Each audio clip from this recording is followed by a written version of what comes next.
Hello, everyone, and welcome back to another episode of Magnificence. I am here today, as always, as your Dungeon Master. My name is G, as the players know me as the Nightmare King. I do my best to earn that title each and every day. I am just constantly thinking of fun new ways to make these guys just a little bit IRL scared. You know, Grace saying my tummy hurts is the best reaction I could ever get. Because I know that my storytelling is causing a physical reaction. That's what I want out of you as an audience as well. So please, let me know if that happens. I'll know I succeeded. Let's get right into it. Enough of me blabbering on. I have too much fun yapping. We're going to start at the top of our episode, as always, with just some appreciation thrown Sarson Games way for the Oracle Zoroaster source book that we use. You know the deal. I talk about it every episode. If you haven't looked at it yet, then I don't know why you're still here. I'm sorry, that was mean. Let's get into a recap. Our last session, we began right where we left off with the crumbling figure of the veiled woman, the strange veiled woman in the dark cloak. Taking a look at the cloak that she was wearing, the party quickly realized that it was a magical item, quickly passing it on to Caradwin, the scent of earth heavy in their nose as they took it in their hands, earning a cool new magical item in the process. Continuing on with their travels, our party moved silently through the first ring of the city all the way through the second to the very end, where they eventually encountered one of the strange corpse parasite creatures. Shuffling slowly and quietly out of a nearby building, in the base of its severed neck, seeing a faint red glow, very similar to the crystal clusters seen by the party before. Investigating the building that this creature came from, the party quickly sees a strange tunnel. When interacting with it and finding the vines that are buried within the earth of the tunnel, Alina Monson reaching out to detect thoughts, taking a good heavy amount of psychic damage in the process, but quickly recovering in time to see the vines growing over the opening of the tunnel. Beginning to theorize amongst themselves about what they may encounter, what all of this means, and where exactly they are, the party steps back to take a long rest. Having some conversation amongst themselves, as always, as we say here at Magnificence, long rests are for friendship. We move to our second watch of the night, where Alina sees a bit of movement in the mirror. And that is where we're going to start this session. With Alina, you sitting in the dark, just a bit of glow from various sources of firelight, some magical light, seeing behind the grime and the dust of this long abandoned mirror, your own reflection motioning you closer. So, my friends, what would you like to do? Selena's sitting there and she's got like a blanket kind of pulled around her shoulders to keep out the chill. She gestures to herself, tilts her head, points to herself, mouths but doesn't say the words me.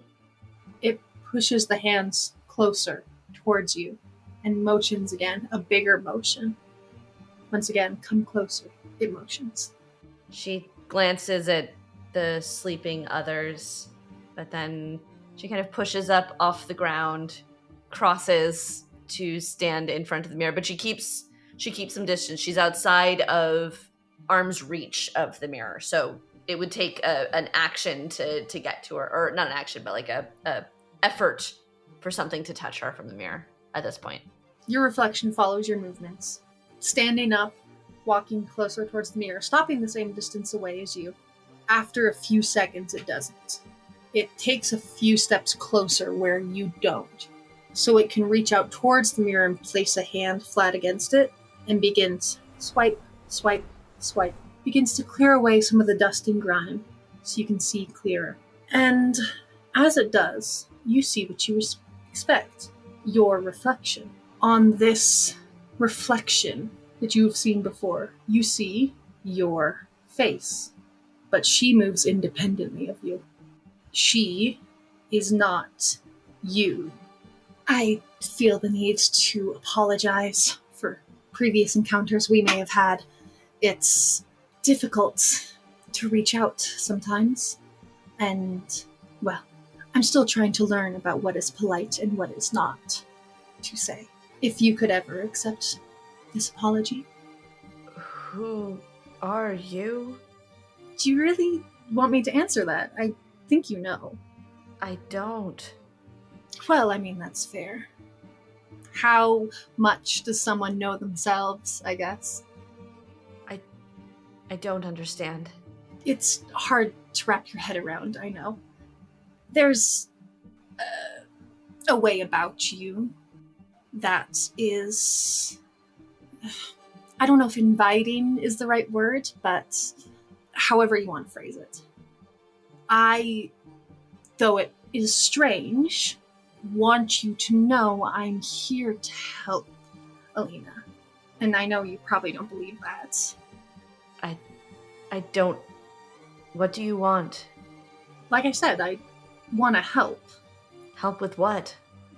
Look at where you are. Look at everything that's gonna happen. There's a lot of things that you're going to need help with. You're gonna need an extra set of eyes.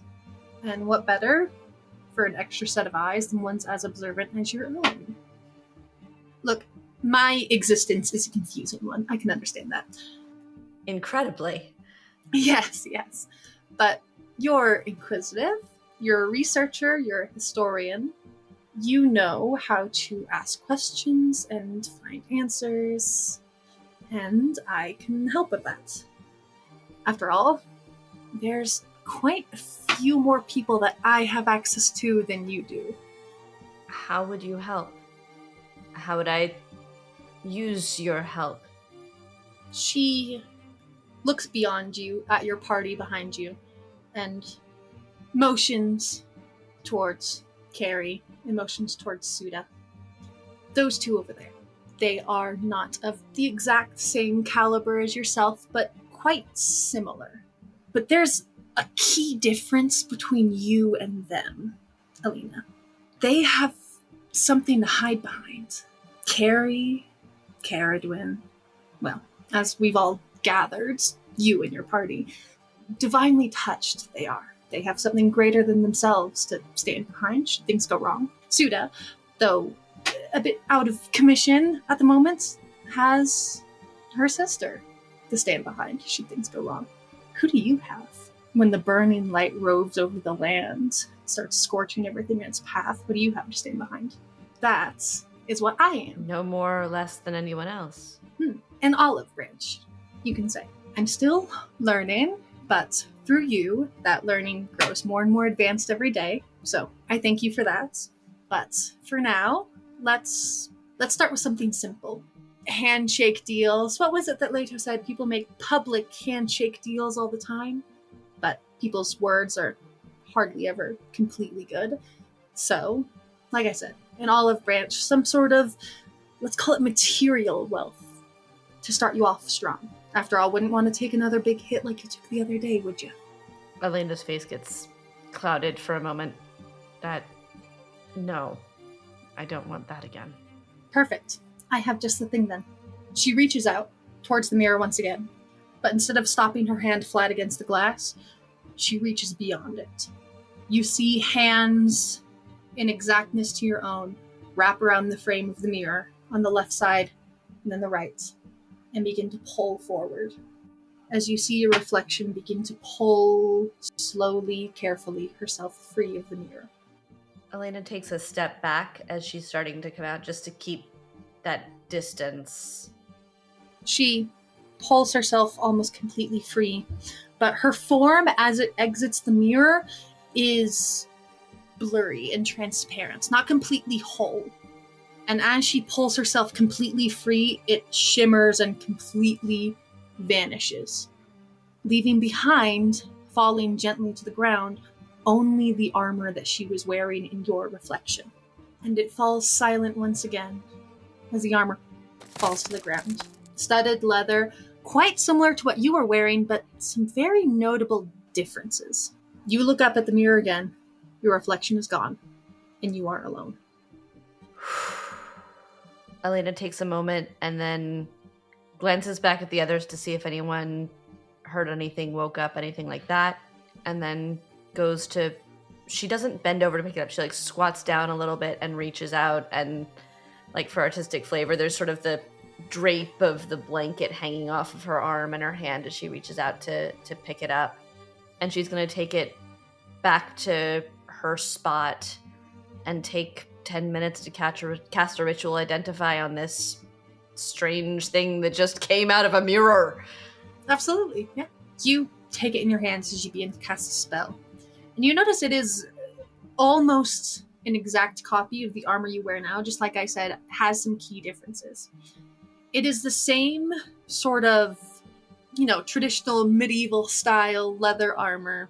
The cut is a bit unfamiliar, however. The way it fits, the coloration of it, even the stitching.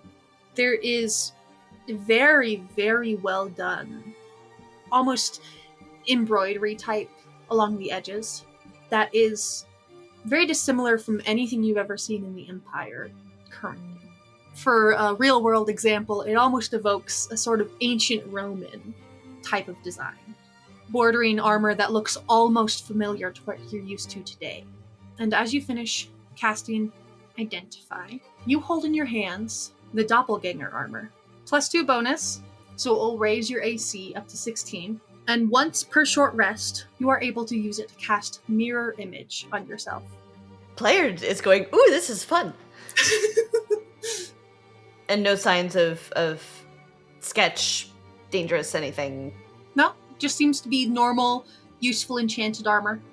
Elena stares at it for a moment. This is crazy. And then she takes off her current armor and puts on this armor. You finish up your rest, donned in this new armor, feeling the exact same fit as the armor you wore before. A bit more protective, a bit more secure. And you finish your rest without issue. Your watch without issue, I suppose. Carrie, as you are our final watch taker, go ahead and roll me a perception. Hell yeah. 23. Your watch passes without issue. Party rises in the morning, rested, ready for another day. Unless there's anything anyone cares to address here in the morning, we will just continue traveling. No, I think with that perception, I'd like to think Kerrigan would have clocked that Elena is wearing slightly different armor. For sure. Than before. Mm-hmm. But that's like filed away as a future. I also got some weird spooky new outfit. Caradwin's like gotten way more new outfit stuff underground compared to Like I said, we're in my favored terrain, baby. No, so I think I would have clocked that, but been like, okay, we're gonna come back to this later. Owen will just offhandedly say, Alina, that's not the armor I worked on. Where'd you get that? Sage's head whips over. Full 180 like an owl. I guess Mor Akkros is full of surprises. She just goes back to packing. I have to remind you, you do remember that the Identify spell can be evaded by cursed objects. It will not tell you. Apparently the Identify spell can also be bypassed by counterfeit stitching. That's my word. Come on. Owen mostly just upset that someone copied him. Look, Olwen, when we're out of Mor Akkros, if you would like to put some more stitching of your own onto this armor, you're welcome to do so. I kind of would like that. Elena just pats him on the shoulder, goes back to packing. You all pack up your morning, set out. Are you having the same formation of moving sneakily with torches? Okay, so Pass Without Trace is cast once again. Everyone please go ahead, let's do another group stealth check. Dirty 20. 33. 22 again. 26. 25. Ito did not do as well this time. He got 18, which minus 10, his total was 8. Thank God for Pass Without Trace. But everyone else did phenomenally, so you guys are able to move carefully and quietly through the city once again. You guys are closing in on the heart of the city. You guys traverse through the the third ring, the fourth. Coming upon the fifth, the sixth is where the heart is. I'm not going to have you guys roll for travel because there's already a, let's call it a predetermined travel event. Because as you guys are getting closer, the tunnel you witnessed the previous day multiplies. You notice some out in the street. You notice some through the windows of old buildings. You noticed some that are double, almost triple in size. Various openings into the earth. And not only that, but the amount of vines and red clusters also triples the closer you get. Soon, your light almost isn't even needed except for protection, because as you walk through the streets, everything is cast in that eerie red glow. The vines grow out of these tunnels, and soon almost completely cover the streets. They move and react as you walk. They retract as your group comes and close back to cover the street after you pass. They do not make any contact with you. It's almost like they're parting the way. As you descend from the fourth ring into the fifth, however, the vines do move quickly to build a mound in front of the bottom of the stairs, quickly moving in your way to stop you from progressing further. The end of your travel day, seeing all of this strange environment become more and more plenty, just before you guys reach one of the final thresholds before hitting the center, the vines block your path. And even as you approach with the light, they do not retract again. I told you they're protecting something. I don't think any of us really disagreed with you. It's just that it wasn't as relevant a day or so ago, but now, I don't know. Olwen, you're a plant guy. What do you think? Cut them down? Burn them? Climb over them? I don't think there's a good way out, really. If we were correct about what these are before, we could cut them down. We were able to cut the ones on the surface, and these seem like they're similar enough. But they're closer to veins than they are vines. Might be better to use fire. Well, what I'm saying is I suppose we haven't confirmed or denied whether or not these are flammable. But damaging these would definitely alert everything to our position, to where we are, though I'm going to hazard a guess that it already knows, given that it closed up anyway. They've been aware of us for a while, considering I kind of gesture behind us at the vines that closed, like crawled back into the streets behind us. But why is... Let's take a look first. Let's see if there might not be another way in that we're just not seeing. What's going on, Alina? I have an idea. It shouldn't hurt like last time. I was about to say, the last time you said that, you seemed... I know. Elena's gonna walk close-ish, but not in touching distance to the stoppage, the blockage, and is going to cast message at the thing. Hello? Can you hear me? My friends and I would like to pass. We want to help. Can we help you? You send that message. Make me a wisdom save. 16.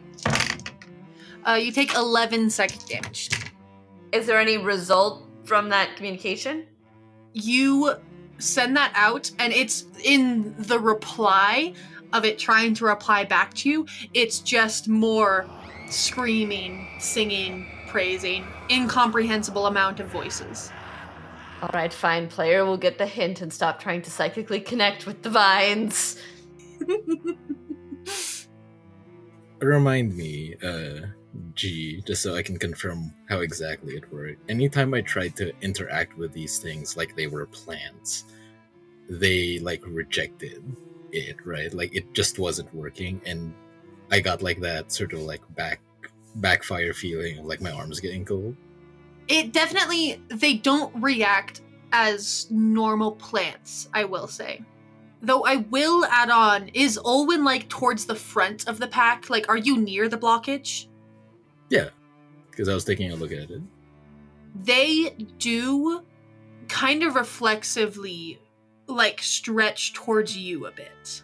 So I will say, when you interacted with them on the surface, they didn't quite react like normal plants. Like we've established, they reacted more like something alive. These ones are not acting like the ones on the surface at all. They're moving a lot faster. They're almost moving like limbs in a way. They don't reach out to touch you, but they almost stretch towards you as you're closer. Like you're magnetized almost. Wait, they're behaving differently. Owen is going to extend his hand, not to touch it, but just sort of outward. And I'm gonna try it. I'm gonna use the part of Druidcraft that lets me attempt to make things grow or bloom, just to see how they react to it.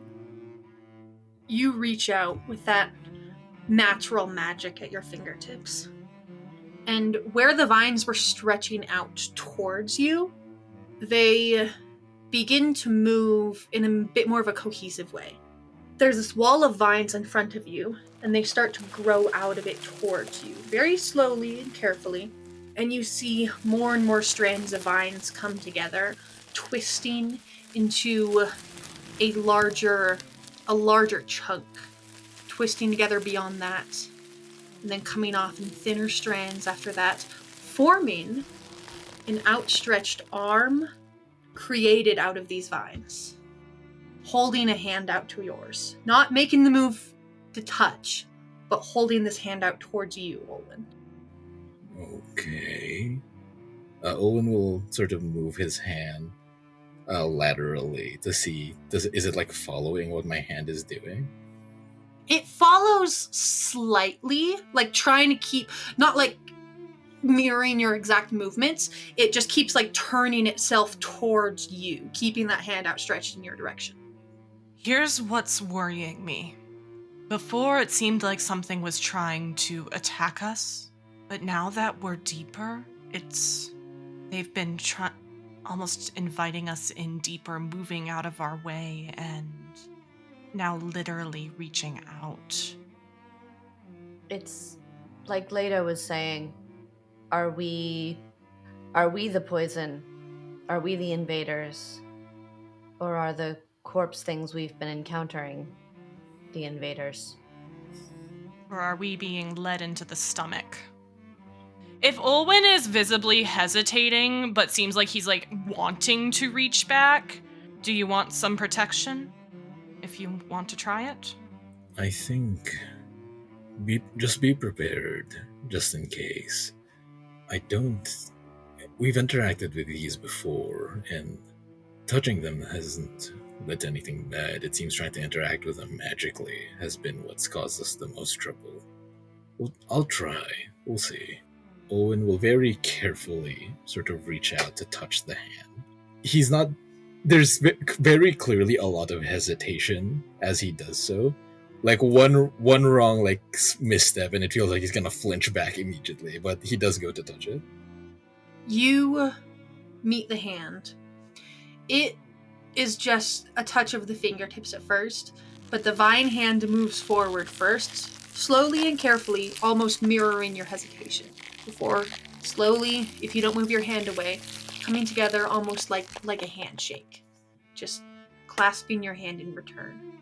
And it pauses for several seconds, as if waiting to see your reaction. And if you don't move or do anything, the fingers of the vines extend a bit.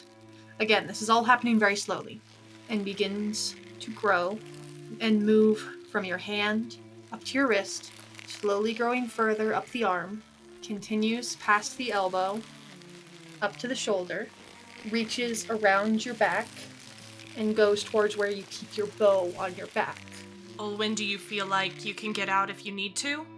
As it's doing that, and as I'm feeling it sort of reach around, do I feel like my instinct is there's no way. You feel like a firm hold on you, but giving your arm a wiggle, you feel like you could just pull it out, as if pulling your hand out of some foliage. I think Owen replies, no, it's not holding on to me. It's just moving. It's going slowly, I just don't... There's not a lot of resistance. I could move away from it. Like ivy on a building. It goes across your back towards your bow. And kind of glancing over your shoulder, you see them go for the grip of your bow and then move up the length of it. Until, looking back at the blockage, the vines, now that they're wrapped around your bow, leave the blockage and the hand begins to shrink until the vines unmake that form of the arm.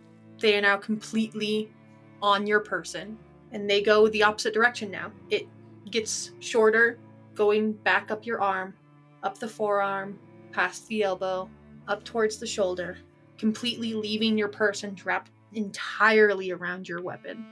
And once they have left your person and wrapped completely around your weapon, you hear a crinkle as the vines begin to wither and break and die, still encased around your bow. Well, it cleared the path. I'll do a quick detect magic looking at his bow. You do detect magic beneath the dead vines on the bow. They did something to it. Really? I can't tell what, but there's magic on it now. Do you think at some point these things were plants? They were something natural before all of this?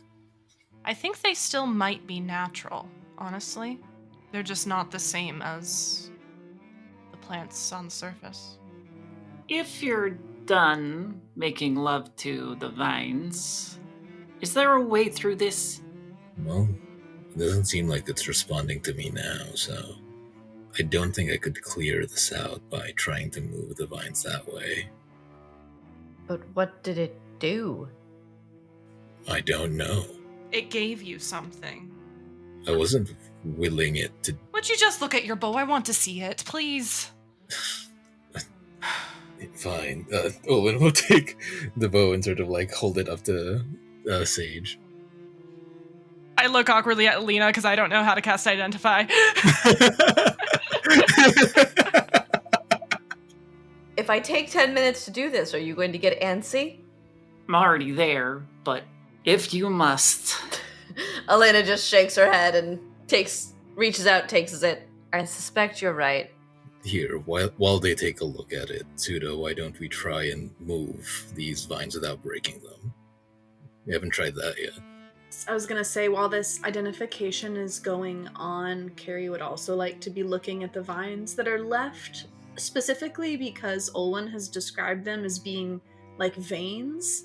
Carrie knows a fair amount about veins, but also arteries, and you could do a lot of damage to something if you damage the veins and arteries. So with that in mind, would like to kind of scope out what's happening. A couple things, because there's a couple things happening, order of events that we're going to cover. First thing, Olwen, you take the bow off your back and you close your hand around it and you hold it out towards Sage and Lena. You pause about halfway across the space between you and your party members handing the bow over because you hear muffled from the vines, the blockage in front of you, that same strange voice from the other morning. Take it as an offering and leave, please. And that makes you pause, looking at the dead vines that are still covering it begin to crumble away, revealing the same trustworthy bow you've carried for all this time. But it feels stronger. Any wear and tear from age has left. And there is a strange hum to it almost. Not like it's making noise, it feels almost thrumming in your hands. Did anyone else hear that? It was that same voice, that woman who turned to dust, the one who owned that cloak. I heard them from beyond the vines. It was muffled, it was very faint. But they said something about, take this offering, leave, please. Then we can assume that whatever she did won't help us get through then. Possibly not. They might also confirm that they are hiding. Maybe Maybe you are right. Maybe they are protecting something, but that could just be themselves.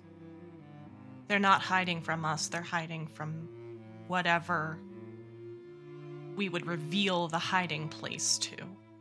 The tomb tells us of Solora and how she was used by this cult. Perhaps that's what she's hiding from. There's no cult of Quildamana out there to find her, though. You say that with such certainty. How do you know? If there is one, it's not a significant enough presence to be known. By you? There are more things in heaven and earth than are dreamt of in your philosophy. Carrie, go ahead and give me, I'll call it investigation or perception, whichever you care to use. 24. You easily are able to locate a weak point if you just give it. These vines aren't the strongest thing. You're seeing it's more so a persuasion attempt than anything. You see a point in the center knot of these vines that you're pretty sure if these things are behaving such as veins and arteries of any living creature, if you hit it just right, you can almost guarantee you would clear the way. It wouldn't be hard. Are these things blocking the way, like they're a wall that we physically cannot get through, or is it more like they're making it hard to move through? You guys are at the bottom of the staircase, about to enter the 5th ring, with the 6th being the center, and it has basically grown a small, like, mound, like, wall at the bottom of the staircase to prevent you from moving past it. So it's created, like, a barrier. Okay. So it's like a physical wall. It's not like an obstacle that's like hard to get through. Okay, got it. Yeah. At the risk of angering or disturbing whatever lies beyond this, I do think I see a way that we can get through this. But I can't guarantee it won't result in violence. How high up does it go? Only about 6 or 7 feet. Like I said, it's not like an impossible thing to pass. With the phrasing you heard, honestly, it makes you, it feels like someone like begging, like someone asking nicely. Like this is not an impossible obstacle to get around in the slightest. Let's figure out what she did to your bow and then keep going. Olwen will nod, sort of handing the bow over to Elena. And just to try, I guess Olwen will approach like the vines. He's just going to try and talk to it, and he's going to ask, I am sorry that we startled you. What are you afraid of? You get no reply. The vines just shake slightly. I'll try different languages. I don't think it'll make a difference, but I will just like sort of cycle through them. Yeah, you cycle through all the languages you know. They continue to like physically react to your voice almost, like tremble under your gaze, but you get no reply. Olwen thinks back to the book and will actually gesture to Caradwin really quickly. And he's going to ask, Caradwin, what did that book say before?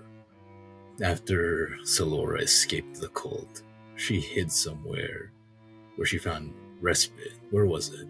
She hid in the cold. In the mountains. She left the mountains. And it says a safe haven in the cold. I think this is a archaic form, this language, and the handwriting is odd, and I was never very... She fled to the mountains. To the mountains. Well, I guess last trick to try, Olwen will raise his hand, and he's going to create the scent of a cold mountain, of a place that's quiet and secluded, just to see if it reacts in any way. If it can't understand him through words, he's going to attempt to convey safety through this way instead. There is no reply, once again. It stops its shaking, seems to swell a bit, but otherwise remains still. In the meantime, Alina casting Identify. You are able to identify Olwen's longbow has been changed into a corpse slayer longbow. A bonus to attack and damage, and extra damage against undead. Well, it didn't hurt it. I think it's going to be stronger, do more damage when it hits, and I think our undead friends are going to dislike it even more. She picks it up and hands it back over parallel to him. Thank you. I tried speaking to see if that voice would reply again, but nothing. I cycled through a few of the languages I know. I don't know that many, granted. It didn't seem to reply to any of them. Did you call to her by name? I haven't tried. Solora, we're not here to hurt you. Whatever voice occupied this blockage, at this point you would have to guess it is no longer there. It delivered its message. We don't know it's her. We don't, no. That was mostly a guess. But it doesn't seem like it's there anymore. This blockage isn't that large. To be honest, we could just climb over it. I'd rather not climb if we can avoid it. Leto speaks up from the back. What is better, to climb it or stab it? Which would anger it the least? I think climbing it would anger it the least, if I'm being entirely honest. We should climb it. We should climb. Probably true. 2 things. First off, any chance of getting a few more of those berries? That time I tried to talk to it, it hurt a bit. Oh, yes. How many do you need? 5 or 6 11 would be great, but I don't want to be greedy. 5 or 6 would be helpful. Up to 11. Olin will give you the 11. You can choose how many of them you eat. Oh, beautiful. Sweet. Well, I'll eat them then. But then also, for Sage, Elena just sort of pulls out her lyre and strums a few notes and gives you some bardic inspiration for the climb. The climb. I'll support you on the climb. You guys climb over the wall and continue on your way. It was a full day of travel to go through those next 2 rings. So if you guys care to do another long rest or travel on, it is at the point where levels of exhaustion would take in. If you guys want to do another full long rest, we can just go through that really quickly and roll for watches real quick if you guys care to do so. As we're discussing this, I think Sage definitely makes sure Suda is Suda, do you want to stop for a full night's sleep or keep moving? I suppose it doesn't do us any good if you're not at your best for whatever we face here. So I want you at your best as well. I'm fine. As we're gearing up to rest, Olwen will ask the party, What do you make of this place? I don't know what to think anymore, to be honest. If we are right and this is that prophet from that book, then what is this place, really? Should we be here at all? We've found the city. We have plenty of information to bring back if we really wanted to. What is our goal here at this point? It doesn't matter if we should be here, we are here, and we've only found enough things to give us more questions and no answers yet. Leto will speak up at this point as you're all scouting out a location. I will say my original goal was to find the heart of this city and uncover the mysteries and such of its existence, but to this point I will also have to point out this place is located under one of the major capitals of the Empire, and knowing what's underneath it, I sort of feel a moral obligation at this point to make sure it doesn't reach the surface. If there's some sort of big monster down here, I sort of don't want it to burst through the ground in the middle of Mardeau and start eating people, or whatever it does. That's fair. Like what's happening in the Northern Seas. Yeah. I think what has me most confused, it's contradicting itself, isn't it? It doesn't want us to be here. It's blocking itself off. It's hiding. So why would it break to the surface in the first place? If it wanted to hide, if it wanted to just be here, wouldn't it have just stayed underground the entire time? No one even knew this place was here until it broke the surface. I think there are multiple entities, multiple energies, multiple sides, however you want to phrase it. And maybe one of them is running from the other, and that's why they broke through. But just because they're running, they're still hiding. And I would think the vines are running, or the vines are who broke through, and maybe the corpses are the ones that are chasing. I don't know. The thing that Leto said, that you said the other day about who is the the parasite, who is the unwanted one, and who is the invader, who is the invader and who is the protector. It keeps sticking in my head. What about you, Caradwin? Another thing that I find myself confused about is this place alive or dead? All of these vines, they're clearly alive in the way that this place pulses like it's a creature. It tells me it's alive, but nothing else is here. Everything else is barren.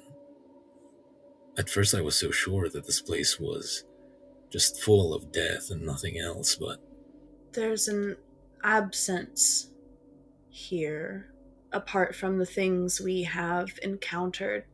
I have not felt death here in the way that you might sense decay or loss of life in an old city. This is something different. I think that the only way out is through.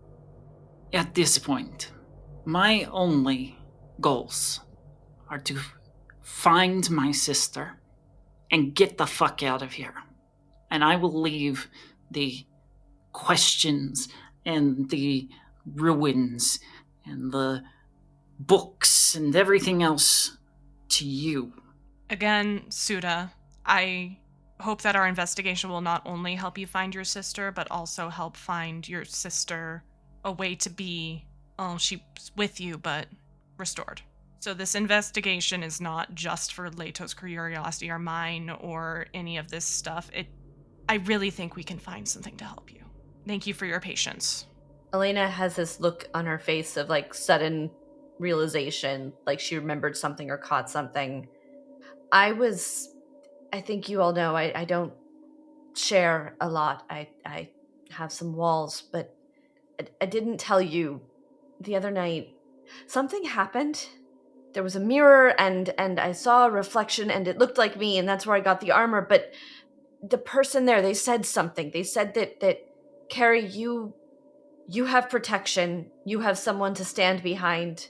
You have a person a God that you have protection. You have someone to stand behind. And she was saying that I didn't, and she was offering to be that. But Suda, she said that you had someone too.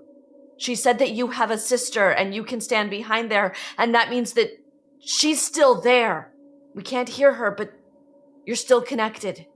We have been through most of Mor Akkros by this point.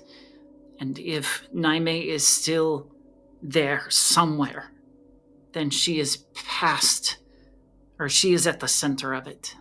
So the quicker we get our rest, the quicker we can get there. The small stone building that you all have taken refuge in for the evening, this close to the center of the city, it seems to be not a lot of residential as much as it was the outer reaches.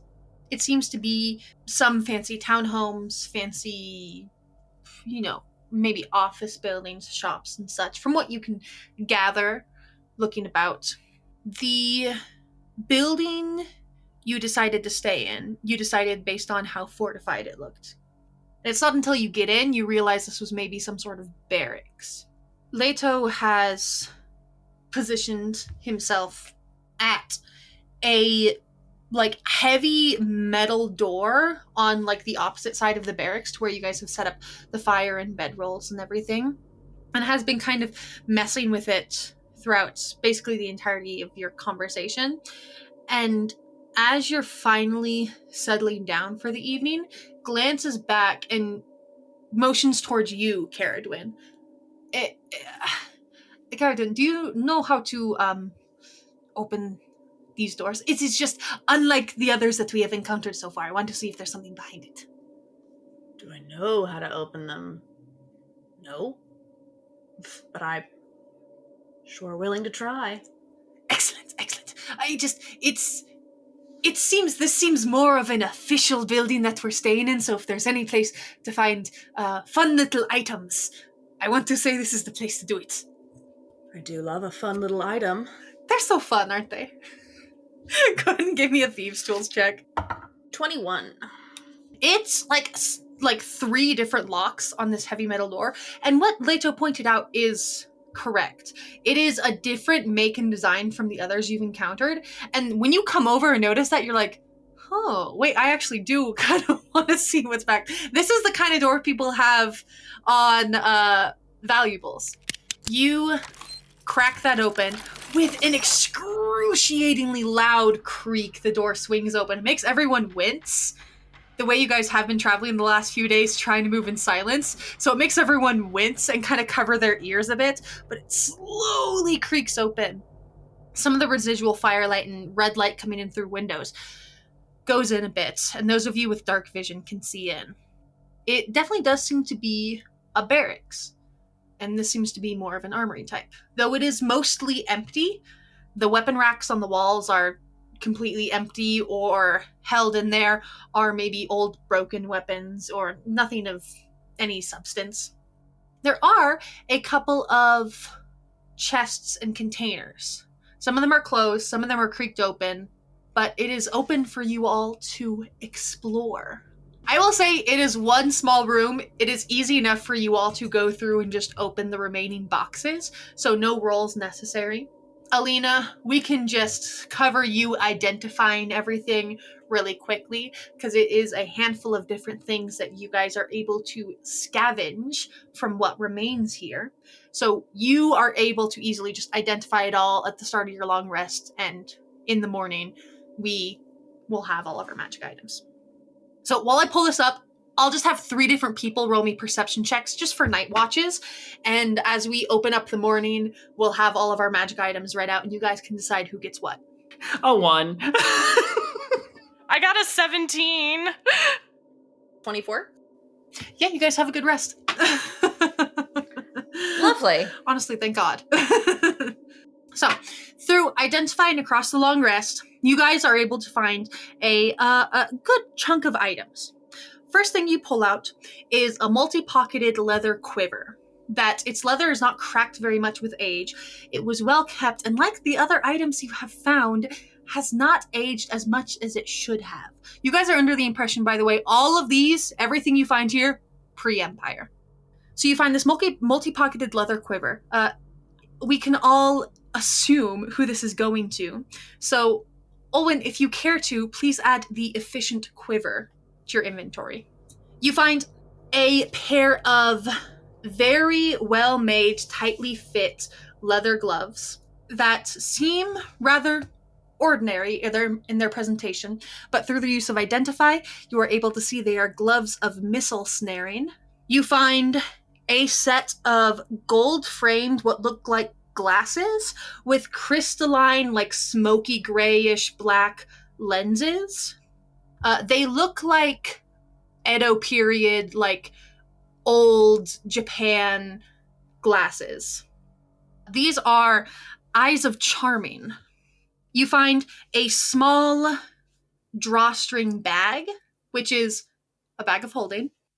You find a small monocle on a silver chain that is a bit dusty and grimy, but easily wiped away.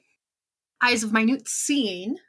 And finally, you find a cloak folded up and tucked away into the back of one of the crates. And you find that that is a cloak of protection. Well, exciting. Your long rest passes without issue. You emerge from this small barracks location back out onto the street, easily enough able to traverse through the 5th ring.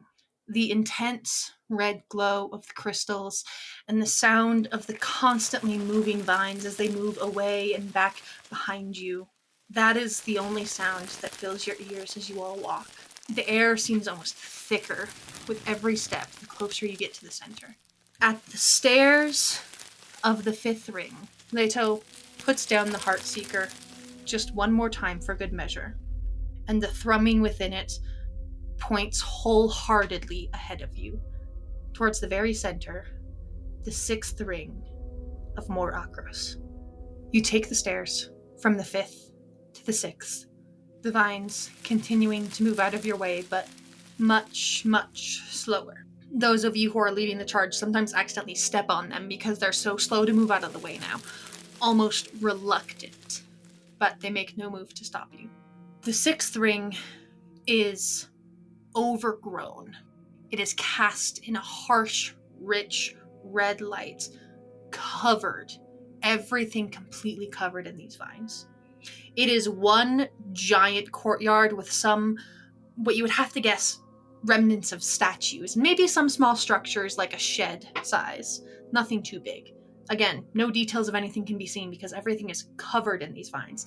They stop moving out of your way, forcing you to walk on them. The ground's slightly uneven as you go, but you continue on nonetheless. As you hit the center of the sixth ring, you see in front of you a grand building, a large, imposing cathedral, a place of holy worship that stands above all of you, cloaked in squirming vines and harsh red light. And everything seems to hold its breath as it waits for you to approach.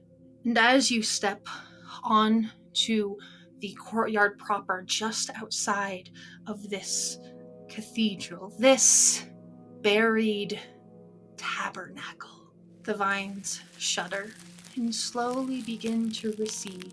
As you all hear that voice once again, not coming from the vines, coming from within the building, calls out softly, weakly, not a telepathic voice like what Olwyn witnessed at the blockage, and it calls out, "If you're here, we may as well speak.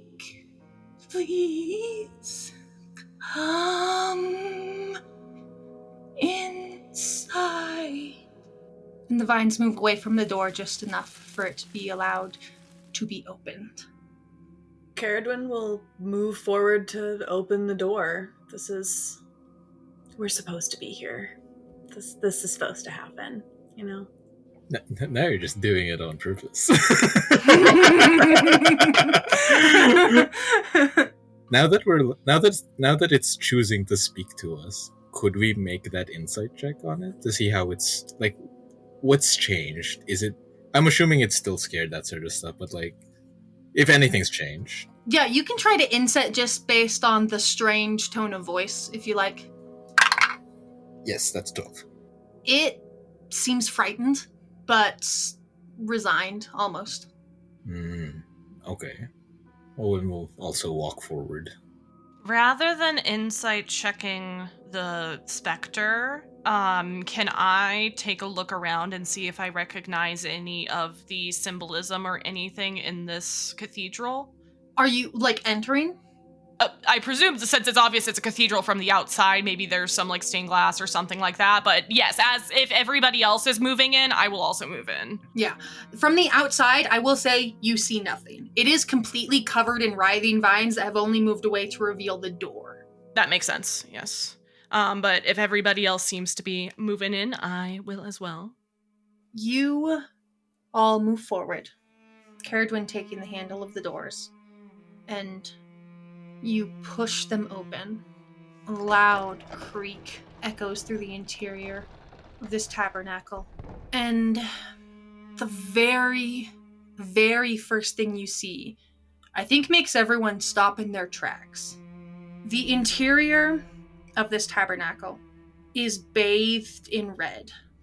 Giant clusters of that crystalline red cover nearly every wall. You see half-broken corpses, similar to the ones you have fought coming here, strung up by vines, pushed slightly into some of these clusters of crystal. And you see the crystal growing within them as they twitch very, very slightly. The beginnings of new life just barely starting to come back to them. You see the vines bursting out from the stone floor, coming down from the ceiling, growing off of the walls. All of them converging into the centermost point of this cathedral, holding aloft in the air a figure, skeletal and brown and gray from total mummification, a jaw half broken and hung open, completely unmoving, long, stringy, rotted bits of hair, still barely clinging to the scalp. The old remnants of what was once possibly a white robe, tattered and barely hung off of the mummified frame. And as you enter and look up at this corpse, at the corpse, you hear that same voice come from the unmoving mouth, from the hanging jaw. I didn't expect more visitors. You shouldn't be here.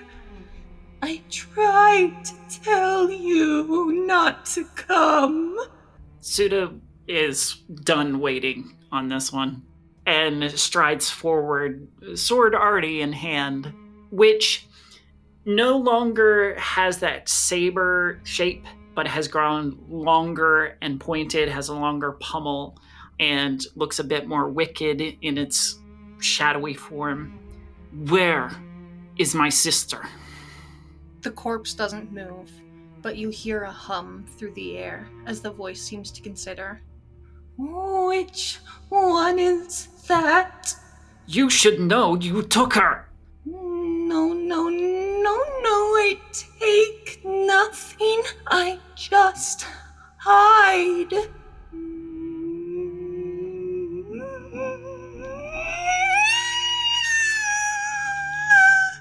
The one who all consumes. The hungry one in the smoke. They came for everyone. I'm the only one left. Smoke. The smoke over the ocean, around the Empire. They eat and eat and eat and eat, but are never ever full. They will always consume, but will never be full. Elena, remembering the reaction last time, has been sort of staying in the background for most of this, but she just steps to the side and lets herself be seen just to see if there's a reaction or not. You hear the air thrum once again. I just wanted somewhere safe to hide. They took parts of me as I ran. I didn't have anything to hide behind. If they have Naime, does Sudas have something to hide behind anymore? You see for the first time the corpse moves. The mummified head cracks as the neck turns slightly to look more directly at Suda.